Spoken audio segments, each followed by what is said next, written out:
మాజీ ఎంపీ గోరంట్ల మాధవ్ వ్యవహారంలో 12 మంది పోలీసులపై ఉన్నతాధికారులు చర్యలు తీసుకున్నారు. మాజీ సీఎం జగన్ సతీమణి భారతిపై అనుచిత వ్యాఖ్యలు చేసిన టీడీపీ నేత చేబ్రోలు కిరణ్ను పోలీసులు అరెస్టు చేశారు.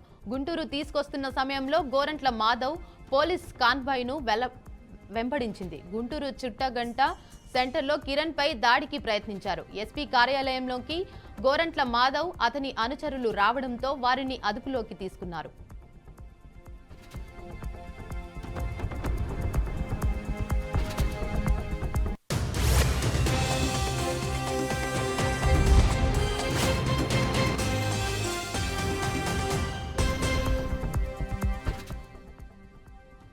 మొత్తం వ్యవహారంపై నివేదిక తెప్పించుకున్న ఉన్నతాధికారులు ఎస్పీ టీఎస్పీ సీతారామయ్యను వీఆర్కు పంపిస్తూ ఉత్తర్వులు జారీ చేశారు. వెంటనే పోలీస్ హెడ్ క్వార్టర్స్లో రిపోర్టు చేయాలని ఆదేశాలు జారీ చేశారు. మాధవ్కు వైద్య పరీక్షలు నిర్వహించేందుకు బందోబస్తులో ఉన్న 11 మంది పోలీసులను సస్పెండ్ చేశారు. అరండర్పేట సీఐ వీరస్వామి, నగరంపాలెం, పట్టాభిపురం ఎస్ఐలు రాంబాబు, రామంజనేయ మరో 8 మంది పోలీసులను సస్పెండ్ చేస్తూ ఆదేశాలు జారీ చేశారు.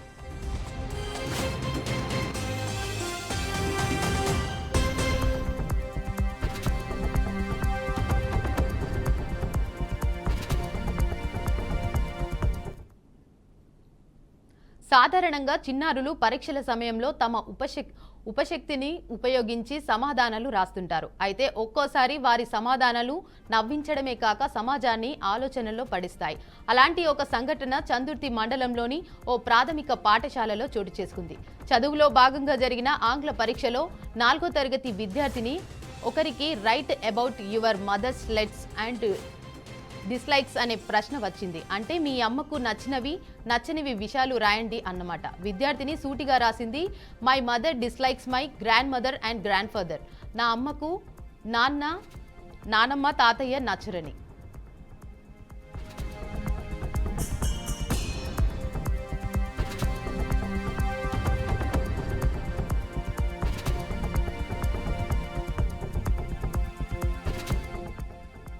ఈ సమాధానాన్ని చూసిన ఉపాధ్యాయుడు ఒక్కసారిగా షాక్ అయ్యారు. ఆ చిన్నారి ఏమీ అర్థం చేసుకుని ఇలా రాసిందోనని మొదట ఆలోచించారు. కానీ తర్వాత ఈ సమాధానంలో చిన్నారి ఇన్నోసెన్స్ మాత్రమే కాదు, ఓ కుటుంబ బంధానికి లోతైన ప్రతిబింబం ఉందని గుర్తించారు. ఈ సమాధానం పరీక్ష పత్రంలో చూసిన ఉపాధ్యాయులు దీన్ని సోషల్ మీడియాలో పోస్ట్ చేయగా ఇది వైరల్ అయింది. నెటిజన్ల నుంచి విశేష స్పందన వస్తోంది. కొందరు నవ్వుతూ స్పందిస్తే మరికొందరు మాత్రం దీనిపై ఆలోచించాల్సిన అవసరం ఉందని అభిప్రాయపడుతున్నారు.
ఈ సంఘటన చిన్నదే అయినా సమాజంలో కుటుంబ సంబంధాల మార్పులను గమనించాల్సిన అవసరాన్ని గుర్తు చేస్తోంది. కొందరు నేటిజన్లు ఇది నవ్వుల పంట పండించే సమాధానం కావచ్చు, కానీ మన కుటుంబ వ్యవస్థలో పెరుగుతున్న దూరాన్ని ప్రతిబింబించే ఉదాహరణ కూడా అని వ్యాఖ్యానిస్తున్నారు. ఇలాంటి సంఘటనలు మనం పిల్లలతో ఎలా వ్యవహరిస్తున్నామో, వారు ఏ మేరకు మన మాటలను పరిగణలోకి తీసుకుంటున్నారో తెలియజేస్తున్నాయి. చిన్నారుల అభివృద్ధిలో కుటుంబ వాతావరణం ఎంత ప్రాధాన్యత వహిస్తుందో ఇది మరోసారి రుజువు చేస్తోంది.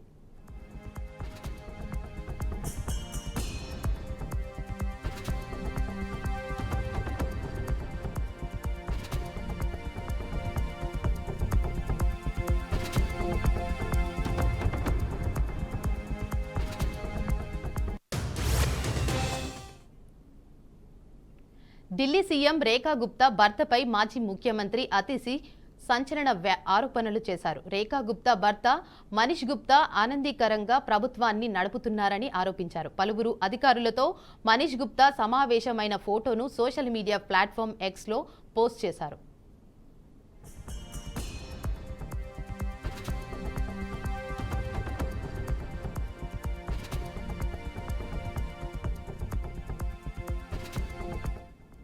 ఢిల్లీ ముఖ్యమంత్రి రేఖా గుప్తా భర్త మనీష్ గుప్తా పలువురు అధికారులతో సమావేశమయ్యారు. గ్రామంలో సర్పంచ్గా మహిళ ఎన్నికైతే ప్రభుత్వ విధులు ఆమె భర్త నిర్వర్తిస్తారని గతంలో మనం వినేవాళ్లం. కానీ ఒక మహిళ సీఎం చేయాల్సిన పనులను ఆమె భర్త చేయడం ఎప్పుడూ చూడలేదన్నారు. ఇది దేశ చరిత్రలో ఇదే తొలిసారని తెలిపారు. రేఖా గుప్తాకు ప్రభుత్వ విధులు ఎలా నిర్వర్తించాలో తెలియదా అని అతిశి పోస్టులో పేర్కొన్నారు.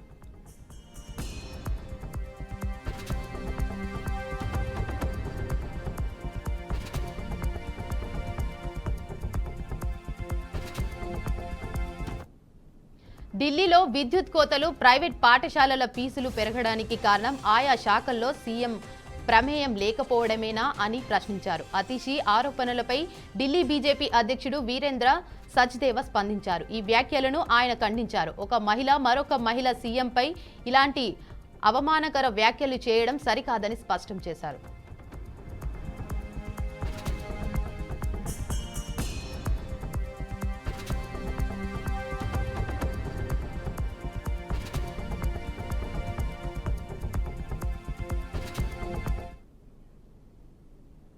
రాష్ట్రంలో రోజు రోజుకు ఎండ తీవ్రత పెరుగుతుంది. పలుచోట్ల ఉష్ణోగ్రతలు 42 డిగ్రీలు దాటేశాయి. ఈ క్రమంలో రాష్ట్ర వ్యాప్తంగా 40 డిగ్రీలకు పైగా ఉష్ణోగ్రతలు నమోదైనట్లు వాతావరణ శాఖ తెలిపింది. నిన్న పల్నాడు జిల్లా రావిపాడులో రికార్డు స్థాయిలో 43 డిగ్రీల ఉష్ణోగ్రత, 119 ప్రాంతాల్లో 41కి పైగా ఉష్ణోగ్రతలు నమోదయ్యాయి.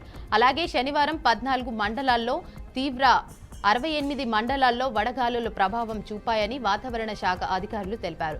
ఈ క్రమంలో ఆంధ్రప్రదేశ్లో ఇవాళ పలు ప్రాంతాల్లో తీవ్ర వడగాలులు వీచే అవకాశం ఉందని రాష్ట్ర విపత్తుల నిర్వహణ శాఖ వెల్లడించింది.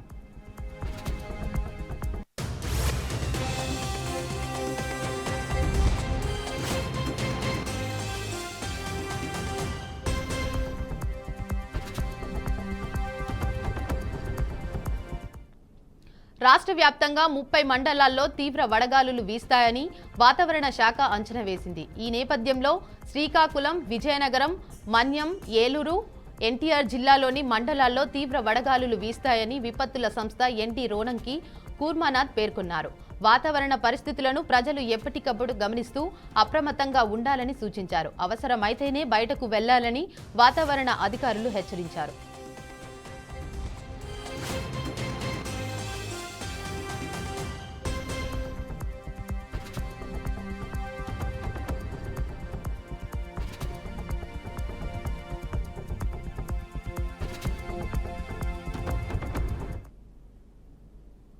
ఖమ్మం జిల్లా మధిర మండలం ఆత్కూరు గ్రామంలో పెద్ద ఎత్తున బీటీ రోడ్లు పనులు శంకుస్థాపన కార్యక్రమం నిర్వహించారు. కార్యక్రమానికి ముఖ్య అతిథిగా రాష్ట్ర ఉప ముఖ్యమంత్రి బట్టి విక్రమార్క శంకుస్థాపన చేశారు. ఆత్కూరు గ్రామం నుంచి పిల్లిగుట్ట గ్రామం వరకు 3,30,00,000 రూపాయలతో నిర్మాణం చేస్తున్న బీటీ రోడ్లు పనులు చేపట్టనున్నారు. అనంతరం మధిర మండలంలోని కృష్ణాపురం గ్రామం నుంచి భగవాన్లపురం గ్రామం వరకు 3 కోట్ల రూపాయలతో నిర్మాణం చేస్తున్న బీటీ రోడ్లు పనులను కృష్ణాపురం గ్రామంలో ఉప ముఖ్యమంత్రి శంకుస్థాపన చేశారు.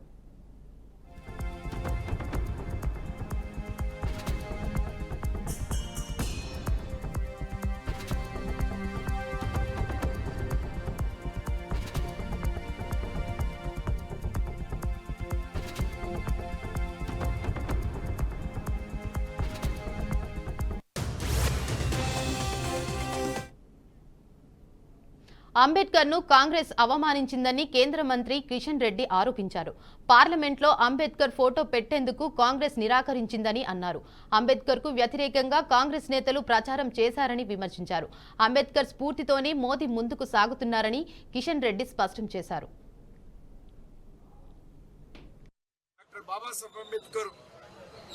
ఆయన బ్రతుకున్న రోజులు కూడా కాంగ్రెస్ పార్టీ వారి మీద కక్ష కట్టినట్టు వివరించిన విషయం మనకు తెలుసు. డాక్టర్ బాబాసాహెబ్ అంబేద్కర్ ఎన్నికల్లో పోటీ చేసిన ప్రతిసారి కూడా ఆయనకు వ్యతిరేకంగా కాంగ్రెస్ పార్టీ అభ్యర్థిని నిలిపి ప్రతి ఎన్నికల్లో కూడా ఆయనను ఓడించిన విషయాన్ని ఈ సందర్భంగా మనం చేస్తాం. చివరకు ప్రధానమంత్రిగా ఉన్నటువంటి జవహర్లాల్ నెహ్రూ గారు డాక్టర్ బాబాసాహెబ్ అంబేద్కర్ వ్యతిరేకంగా కాంగ్రెస్ పార్టీ అభ్యర్థి యొక్క గెలుపు కోసం ప్రచారం చేసి ఏ రకంగా కక్షపూరితంగా వివరించారో మనకందరికీ తెలుసు. వారు చిత్రపటాన్ని పార్లమెంటులో పెట్టడానికి కూడా కాంగ్రెస్ పార్టీ మనసు అంగీకరించారు. భారతీయ జనతా పార్టీ ద్వారా పార్లమెంట్ సెంట్రల్ హాల్లో అనేక మంది ప్రముఖుల యొక్క చిత్రపటాలు ఉన్నప్పటికీ డాక్టర్ బాబాసాహెబ్ అంబేద్కర్ చిత్రపటం పెట్టలేదు. అందుకే భారతీయ జనతా పార్టీ ఆధ్వర్యంలో ఆ రోజు వాజ్పేయి గారి హయాంలో పార్లమెంట్ సెంట్రల్ హాల్లో మరి డాక్టర్ బాబాసాహెబ్ యొక్క చిత్రపటాన్ని పెట్టిన విషయాన్ని మనం చేస్తాం. 5 స్థానాలను, ఈ పంచ స్థానాలను పంచతీర్థగా, పంచ యాత్రా స్థలాలుగా నరేంద్ర మోడీ గారి నాయకత్వంలో తీర్చిదిద్దాము. ఈరోజు నరేంద్ర మోడీ గారి నేతృత్వంలో కేంద్ర ప్రభుత్వము డాక్టర్ బాబాసాహెబ్ అంబేద్కర్ యొక్క స్ఫూర్తితో వారు చూపించినటువంటి బాటలో, వారి అడుగుజాడల్లో పార్టీ ఆవిర్భావ పండుగను ఘనంగా జరుపుకుందామని మాజీ మంత్రి తలసాని శ్రీనివాస్ యాదవ్ అన్నారు. ఈ నెల 27న వరంగల్లో జరిగే రజతోత్సవ సభకు పెద్ద సంఖ్యలో తరలి రావాలని పిలుపునిచ్చారు. అన్ని వర్గాల ప్రజలకు అండగా నిలిచేది బీఆర్ఎస్ పార్టీ మాత్రమే అన్నారు. 14 నెలలకే కాంగ్రెస్ పాలనపై ప్రజలు విసిగిపోయారని అన్నారు. 10 సంవత్సరాల పాలనలో బీఆర్ఎస్ ప్రభుత్వం అభివృద్ధిలో దేశానికి ఆదర్శంగా తెలంగాణను తీర్చిదిద్దిన ఘనత కేసీఆర్కే దక్కుతుందన్నారు. జరిగేటువంటి బీఆర్ఎస్ పార్టీ ఆవిర్భావం నుంచి 25 సంవత్సరాలు కంప్లీట్ చేసుకుంటున్నటువంటి శుభతరుణంలో సనత్ నగర్ నియోజకవర్గం నుంచి పెద్ద ఎత్తున బయలుదేరడానికి ఈరోజు సమావేశం ఏర్పాటు చేసుకోవడం జరిగింది. మీకు అందరికీ తెలుసు, కేసీఆర్ గారు తెలంగాణ ఉద్యమం కోసం 2001లో పార్టీని స్థాపించి మరి సుదీర్ఘంగా పోరాటం చేసిన తర్వాత, రాష్ట్రంలో కానీ దేశంలో కానీ పోరాటం జరిగిన తర్వాత పార్లమెంట్లో మరి నిరంతరంగా పోరాడి రాష్ట్రాన్ని తెచ్చుకున్నటువంటి నాయకుడు, మరి ఉద్యమకారుడే ఈ రాష్ట్రానికి ముఖ్యమంత్రిగా ఉండి 10 సంవత్సరాల పాటు మరి బ్రహ్మాండమైనటువంటి పరిపాలన, నీకు రైతాంగం నుంచి మొదలుకొని హరిజన గిరిజన మైనారిటీ వర్గాలు, పేద వర్గాలు, వెనుకబడిన తరగతులు, రాష్ట్ర అభివృద్ధి, ఒకవైపున ఇరిగేషన్ కావచ్చు, కరెంటు కావచ్చు, తాగునీరు సాగునీరు కావచ్చు, సంక్షేమ కార్యక్రమాలు కావచ్చు, ఈ దేశానికి అద్భుతమైనటువంటి ఒక రోల్ మోడల్గా ముందుకెళ్ళినటువంటి తరుణంలో అన్ఫార్చునేట్ అనుకోకుండా కాంగ్రెస్ ప్రభుత్వం వచ్చి మరి కేసీఆర్ గారి పరిపాలన ఎట్లుంది, ఈరోజు పరిపాలన ఎట్లుంది ప్రజలు చెప్పుకుంటున్నటువంటిది మనం చూస్తూ ఉన్నాం కదా. కాబట్టి మాకు పార్టీ పండుగ రోజు కాబట్టి మరి పార్టీ పండుగ కార్యక్రమాన్ని దిగ్విజయంగా మరి చేయాలనేటువంటి సంకల్పంతో డివిజన్ల వారీగా జెండా వందన కార్యక్రమాలను బ్రహ్మాండంగా అలంకరణ చేసుకొని మరి అందరం కూడా చెలో వరంగల్ అని బయలుదేరేటువంటి కార్యక్రమానికి శ్రీకారం చుడుతున్నాం. కాబట్టి రాష్ట్ర ప్రజలు, అదేవిధంగా సింపథైజర్స్ కావచ్చు, పార్టీ నాయకులు కావచ్చు, మీరందరూ కూడా మాకు సంఘీభావం నిలుపవలసినటువంటి అవసరం ఉంది. కొట్లాడేది మేమే, ప్రజల పక్షాన నిలబడేది మేమే, రైతుల పక్షాన నిలబడేది మేమే. తప్పకుండా తిరిగి మన ప్రభుత్వం వచ్చే వరకు. ఎన్టీఆర్ జిల్లా జగ్గయ్యపేటలో వ్యవసాయ మార్కెట్ యార్డులో రైతులు ఆవేదన వ్యక్తం చేశారు. 6 కాలాల పాటు కష్టపడి పండించిన ధాన్యాన్ని అమ్మాలంటే రైతులు అష్ట కష్టాలు పడుతున్నారు. ఒక పక్క రైతు మార్కెట్లు యార్డులో తేమ శాతం చెక్ చేసినా కూడా మళ్లీ మిల్లులో కూడా తేమ శాతం పరిశీలించడం జరుగుతుందని అన్నారు. కార్ట్ వేసిన ధాన్యం కూట్లో 10 బస్తాలకు 1 బస్తా తగ్గిస్తామని మిల్లుల వారు చెబుతున్నారని రైతులు ఆవేదన తెలిపారు. ధాన్యం ఈలింగ్ వల్ల తేడాతో గిట్టుబాటు ధర రావడం లేదని రైతులు వాపుతున్నారు. దీంతో మార్కెట్ యార్డులోకి వచ్చిన ధాన్యాన్ని సైతం రైతులు బయటకు తరలిస్తున్నారని, దీనిపై రాష్ట్ర ప్రభుత్వం వెంటనే స్పందించి ధాన్యానికి గిట్టుబాటు ధర అందించాలని రైతులు కోరుతున్నారు. బయట అమ్ముకోండి, ఎంతో గంత కష్టం చేసినాంగా అని వాళ్ళకి చెప్తే వాళ్ళు తీసుకెళ్లారు, తీసుకెళ్లారు. మేము చెప్పటం కూడా కాదు, పట్టించుకోవాలి కాదు, వాళ్ళు వచ్చారు అసలు పట్టించుకునే మనుషులే లేరు. వాడు 4-5 ఎకరాల వాళ్ళు అట్లాగుంటే ఎట్లండి పట్టించుకోవాలి. రైతు ధాన్యం అన్నప్పుడు, రైతు భరోసా అన్నప్పుడు పట్టించుకోవాలి. ఎందుకు మేము వచ్చింది తీసుకుంటారు, గవర్నమెంట్ తీసుకుంటారు, మాకు సహాయం చేస్తారని వచ్చినాం అండి. మాది జయపురం తండ.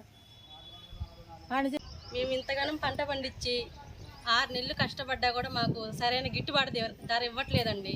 అంతా దొంగల దోపిడీ అయిపోయింది ఇక్కడ మొత్తం. మాకు కనీసం పడ్డ రేటు, గవర్నమెంట్ ఇచ్చే రేటు కూడా ఇవ్వట్లేదు.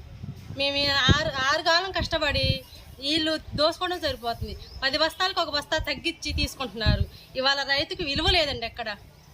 ఏ కాడికి బిజినెస్ చేసే వాళ్ళకి, ఫ్లాట్లు బిజినెస్ చేసే వాళ్ళకి వీళ్ళకి విలువ ఉంది, కానీ కూటికి అన్నం పెట్టే, కడుపుకి అన్నం పెట్టే వాళ్ళకి విలువ లేదు ఇక్కడ. మమ్మల్ని కొద్దిగా దయచేసి మమ్మల్ని పట్టించుకోండి. రైతుల్ని ఉండంగా వ్యవసాయం ఎవరు చేయాలన్న ఆలోచన కూడా లేదు. నేను వ్యవసాయం చేస్తాను, నా పిల్లల్ని వ్యవసాయం చేయించాలన్న ఆలోచన కూడా నాకు లేదు. ఆ పరిస్థితికి వచ్చేసిందండి ఇప్పుడు. అది ఏం చేయమంటారో చెప్పండి కొద్దిగా సీఎం గారు. కొద్దిగా రైతుల గురించి ఆలోచించండి.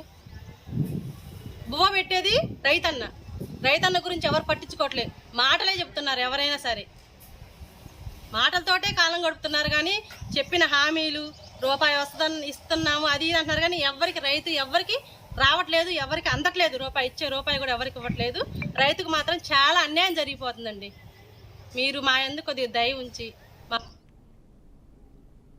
ఖమ్మం జిల్లా సత్తుపల్లిలోని చైతన్య నారాయణ స్కూల్ మోసాలను అరికట్టాలని టాస్మా సభ్యులు ఆందోళనకు దిగారు.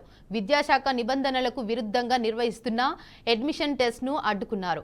స్కూల్ బ్యాగ్ నుండి పాఠ్య పుస్తకాల వరకు అధిక మొత్తంలో దోపిడీకి యాజమాన్యం పాల్పడుతుందని ఆరోపించారు. అధికారులు స్పందించి విద్యార్థి తల్లిదండ్రులను మోసం చేస్తున్న ప్రైవేట్ పాఠశాలలపై కఠిన చర్యలు తీసుకోవాలని డిమాండ్ చేశారు. ఏ ప్రైవేట్ పాఠశాల కానీ, కార్పొరేట్ స్కూల్ కానీ టాలెంట్ టెస్ట్ ఎగ్జామ్స్ పెట్టడానికి లేదండి. పిల్లవాడు డల్లర్ అయినా, క్లవర్ అయినా చదువు చెప్పాల్సిన బాధ్యత ఆయా పాఠశాలకు ఉంది. అది మర్చిపోయి నారాయణ, చైతన్య పేరుతోటి వీళ్ళు చేస్తున్న అరాచకాలు అంతా ఇంత కాదండి. క్లవర్స్కి మాత్రమే పాఠాలు చెప్పడానికి టాలెంట్ టెస్ట్ పెట్టి వాడికి 10,000 ఫీజు తగ్గించి నువ్వు చెప్పేదేంటి? క్లవర్ గవర్నమెంట్ స్కూల్లో ఉన్న చదువుకుంటాడు, ప్రైవేట్ స్కూల్లో ఉన్న చదువుకుంటాడు, చెట్టు కింద బడిలో ఉన్న కూడా చదువుకుంటాడు. నువ్వేం టాలెంట్ టెస్ట్ పెట్టేది? టాలెంట్ టెస్ట్ పెట్టొద్దని స్టేట్ గవర్నమెంట్ జీవో నెంబర్ 1లో చాలా స్పష్టంగా చెప్పింది. టాలెంట్ టెస్ట్ పెట్టిన స్కూల్ సీజ్ చేయమని, టాలెంట్ టెస్ట్ పెట్టిన స్కూల్ ప్రిన్సిపాల్ని అరెస్ట్ చేయమని జీవో నెంబర్ 1లో ఉంది. కానీ ఇంతవరకు అధికారులకు మేము తెలియజేసినా స్పందించలేదు.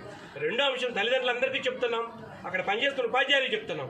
ఈ చైతన్య నారాయణలో తిరిగే టీచర్స్ని ఈవినింగ్ పాఠాలు చెప్పకుండా రోడ్డు మీద తిప్పుతుంటే, నిన్న నందిగామలో ఒక టీచర్ గుండాకి చచ్చిపోయింది.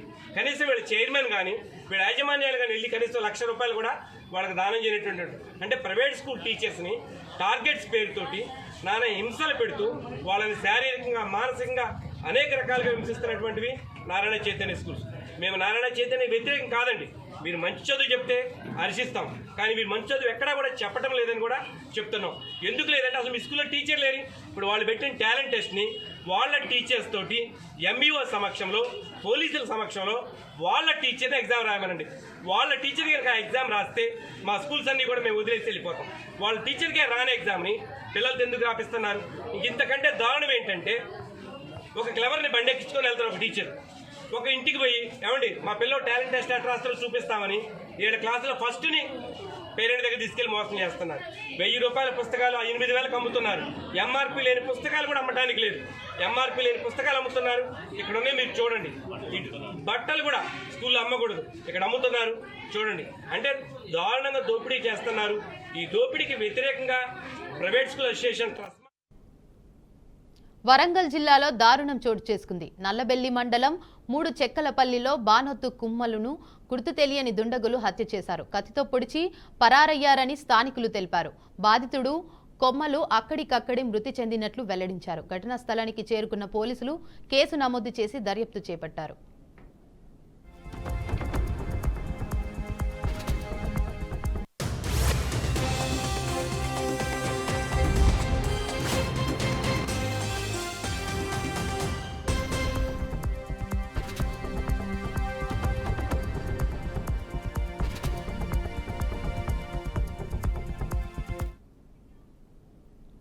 తమిళనాడు రాష్ట్రంలో ఘోర రోడ్డు ప్రమాదం చోటు చేసుకుంది. ప్రమాదంలో 4 అక్కడికక్కడే మృతి చెందారు. తిరువన్నామలైలో తిండివనం వైపు వెళ్తున్న ప్రభుత్వ బస్సును కుట్టకులం గ్రామం వద్ద కారు అతివేగంగా ఢీకొట్టింది. ఈ దుర్ఘటనలో కారులో ఉన్న 4 తీవ్ర గాయాలతో అక్కడికక్కడే ప్రాణాలు కోల్పోయారు. స్థానికుల సమాచారం మేరకు కిల్పెన్నతుర్ పోలీసులు ఘటనా స్థలానికి చేరుకుని మృతదేహాలను పోస్టుమార్టం నిమిత్తం తరలించారు. మృతుల కుటుంబ సభ్యులు ఫిర్యాదు మేరకు కేసు నమోదు చేసుకుని దర్యాప్తు చేస్తున్నట్లు పోలీసులు వెల్లడించారు.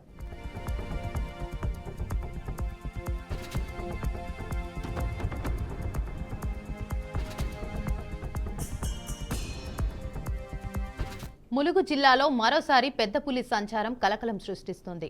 మేడారం పరిసర అడవుల్లో పెద్ద పులి పాదముద్రలను అటవీశాఖ అధికారులు గుర్తించారు. పులి పాదముద్రలు అనుసరించి మేడారం బయ్యక్కపేట అడవుల్లో పులిజాడ కోసం వెతుకుతున్నారు. మహాదేవ్పూర్ మండలం గొత్తికోయగూడెంలో అవును చంపి మేడారం వైపు వచ్చినట్లు భావిస్తున్నారు. ప్రజలు అప్రమత్తంగా ఉండాలని అటవీశాఖ అధికారులు సూచించారు. అడవిలోకి ఎవరు ఒంటరిగా వెళ్లకూడదని అటవీశాఖ అధికారులు హెచ్చరించారు.